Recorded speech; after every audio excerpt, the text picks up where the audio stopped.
Hi, welcome to part 2 of our interview with Jill Ambrose, Chief Marketing Officer for CourseSmart.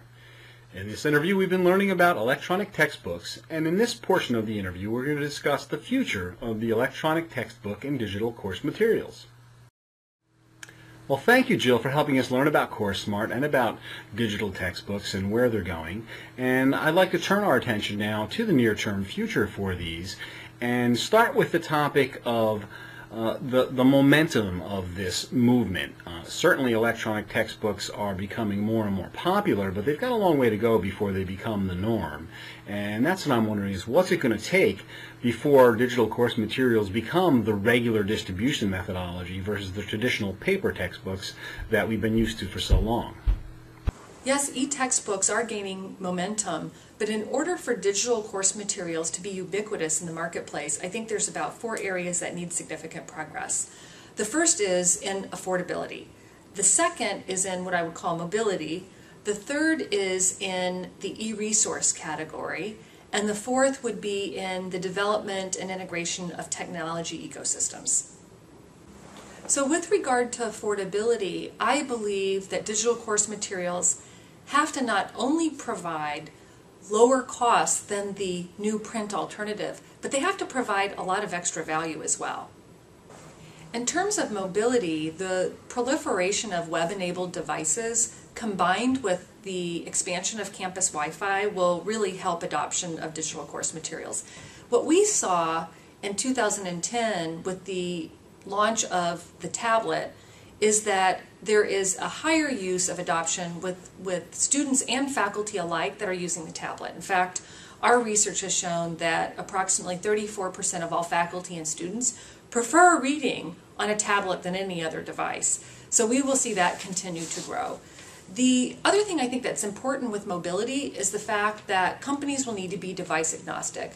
It's not good enough to develop a single app or provide a single reader. The user has to be able to have access to their content on any device at any time, whether they're online or offline, and so we're going to see that become very important as well.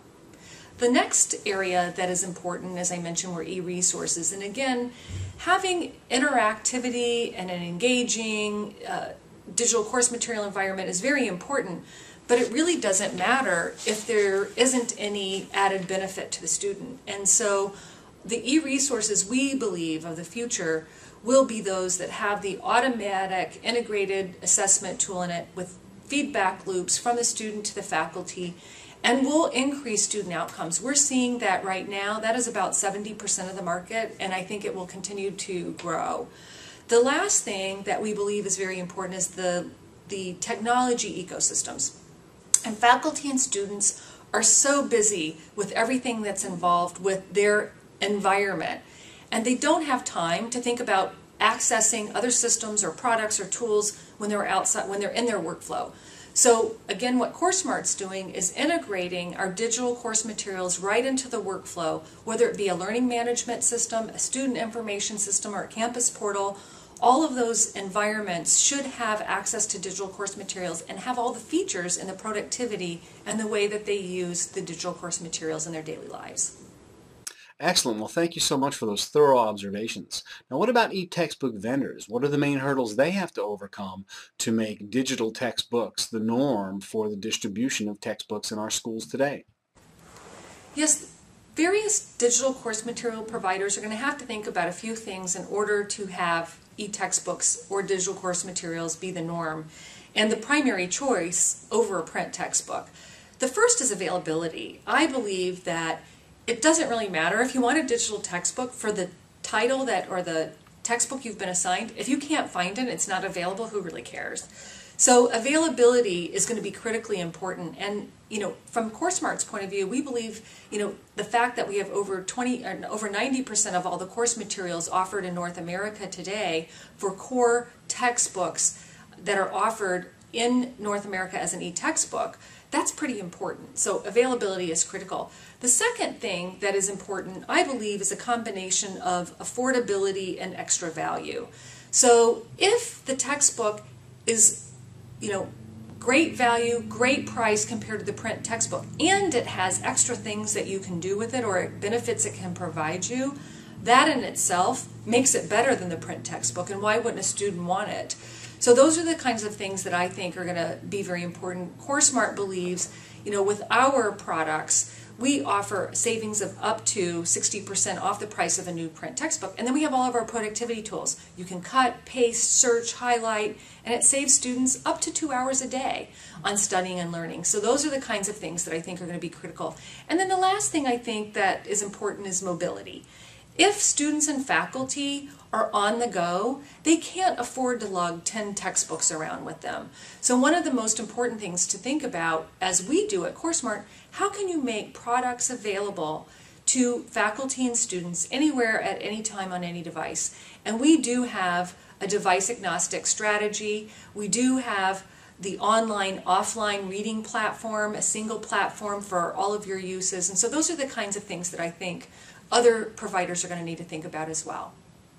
Another thing I found myself wondering about is, are there certain areas, whether it be geographical regions or academic subjects, in which electronic textbooks are being much more successful than other areas? Actually, there's really not very specific areas that do better with CourseSmart than others. For instance, certain disciplines like art, math, science, geography, we have that all over because of the 90% of all course materials offered in North America today as e-textbooks are part of our catalog. So we have adoption of those materials across the board. In addition, if you look at our demographics, the people that use digital course materials on CourseSmart represent exactly the same distribution as the general population. So that's not really going to help give you any indication of what's different about our users than others. I think what might be most interesting is really who the early adopters were. In the early days of CourseSmart, the very innovative institutions are the ones that started working with us first. And you can see that some of those might even be considered the online institutions. And it makes sense because their curriculum was all online. The students were well versed in technology and how to use it with the regular course material or coursework, and so course materials were a natural adaptation to that. The other way that we think about it is what we call our traditional versus non-traditional students. And traditional students are those that are on the campus, four-year, public or for-profit institution, but they're basically on campus, and education and college is their primary focus. Then you've got the other individuals who might be working part-time, might have a family, and education, although very important, is just a piece of the whole mix. And what we've seen is those students that we call non-traditional students were some of our first adopters because mobility was so important to them. They needed to be able to access their course material anywhere, anytime, whether they were on a smartphone or whether they were reading at night, in some kind of dark corner trying to get caught up on things while they're multitasking on other aspects of their life. So those two groups, I think, were really apparent early adopters, those that were in online institutions and those that were what we call our non-traditional students. But today, we have adoption across every discipline, traditional, non-traditional, for-profit, non-for-profit, community college, online, distant learning, the whole gamut. So it's really not any specific penetration heavily weighted today. Okay, thank you. And how about reading device dependence? Does this play a big role in the proliferation of e-textbooks? Reading device dependence can actually be a blessing or a curse depending on how you look at it. So we found that over 98% of all students own a digital device. I think that's fantastic, and I think that can actually help the proliferation of e-textbooks. The other thing that we found with the dependence on digital devices is the fact that over 38% of all students couldn't go more than 10 minutes without checking their device, which is about the time it takes to walk from one class to another on campus. So that, I think, is a huge benefit. I think the difficulty or the curse could be if, as a company, you're only providing access to course materials through a single device. And because many of these students have up to 4 or 5 different types of technology devices, and they change from time to time, it's important that you be device agnostic.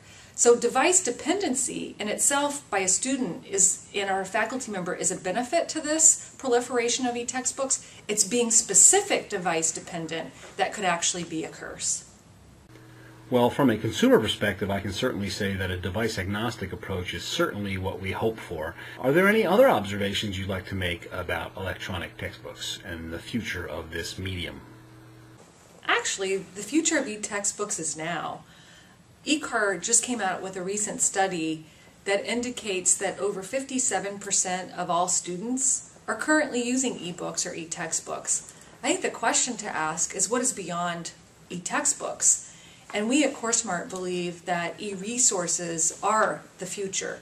And again, just to describe the e-resource, it is a highly engaging and interactive learning experience that incorporates an automated feedback loop for the student, which increases the comprehension of key learnings. Simpa Information has stated that e-resources will be the largest percentage of all course materials in North America. Well, thanks again, Jill. This has been really informative and kind of exciting. Are there any other developments from CourseSmart that we can expect in the near-term future that you can share with emerging EdTech readers and viewers? Kelly, the future is always really exciting for us at CourseSmart, and I believe that availability is one of the areas that we'll continue to focus on, making sure that the titles that students and faculty are looking for are available on CourseSmart. And with regard to availability, we're looking beyond North America. Although we do have 90% of all core textbooks offered in North America as an e-textbook today, we're expanding beyond the borders of North America. In 2012, we'll be announcing our global expansion plan, so that's exciting news for the future. In addition, we'll keep working on anything that will help faculty and students be very productive, as well as helping them with mobility. The other thing that we talked about a little bit, we'll continue to make advancements in this area, and I think this is where you'll hear some big announcements for us in 2012, is the area of how do we make affordable textbooks available, but with this added value. What are those added benefits and features that we can combine to make this more useful for both faculty and students? And then lastly, our partnerships with our institutions, I believe, will be a pretty exciting year for us in 2012, because we will be announcing many more new partnerships and expanding our capabilities and our features within the technology ecosystems. All right, well, thank you again, Jill, so much for taking the time to share all these wonderful insights with us, and to CourseSmart for sharing you with us. And I know that I and many of the readers and viewers watching this interview really look forward to seeing how things roll out in the future with digital course materials and for CourseSmart as an organization. And that concludes our interview. Thank you, everyone. Take care.